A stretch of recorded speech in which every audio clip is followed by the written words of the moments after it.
Lee Phillips here. Yeah, I'm still a liar. Don't hold out against me, though. Liar. That's Texan for attorney. Y'all go down and see your liar. At any rate, let's talk about tenancy or tenants by the entirety. It's in about 50 states, about 50% of the states, not 50 states, 50% of the states. And what it does is it allows a couple. You basically have to be a married couple. In a few states, you can get a domestic couple, outside of the traditional marriage couple. But generally, a married couple, and you have to be in the right state. And it basically applies to real estate rather than bank accounts and that sort of thing. There are a couple of states that have made it so that it can be used in bank accounts and that sort of stuff.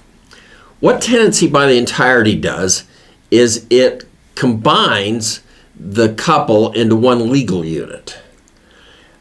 And it has a survivorship scenario with it, like joint tenancy with rights of survivorship. When one spouse dies, the other spouse owns it. So there's no probate at that point. It's an automatic transfer of full ownership to the surviving spouse. But where they're one legal entity, what that means is the creditors of one spouse can't attack this piece of real estate. They have to have both spouses involved. And so it's a good asset protection tool. It's a good asset protection tool, particularly for your personal residence. And if you're in Florida, you combine tenants by the entirety and you combine the Homestead Acts, you get really good asset protection for the personal residence. And the personal residence is hard to protect. Your first line of protection is always the insurance policy. Carry good insurance, replacement insurance. But it gives you this good asset protection in the half the states that do have it. I can give you a chart of which ones do it. Send us an email to receptionist@legalese.com and just say, send me the chart on where tenancy by the entirety is used. And I produced a big chart for it so that we can tell you which states do what. And we'll get that right out to you. But at any rate, tenancy by the entirety is pretty cool, guys.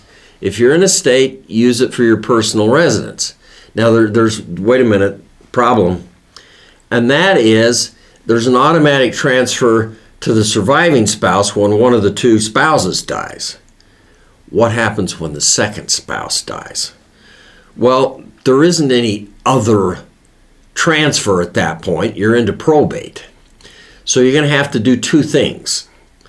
One of two things. When the first spouse dies, we're going to have to move the asset out of the surviving spouse's name into their living revocable trust. That's one way that you can get it so that we go out and around probate.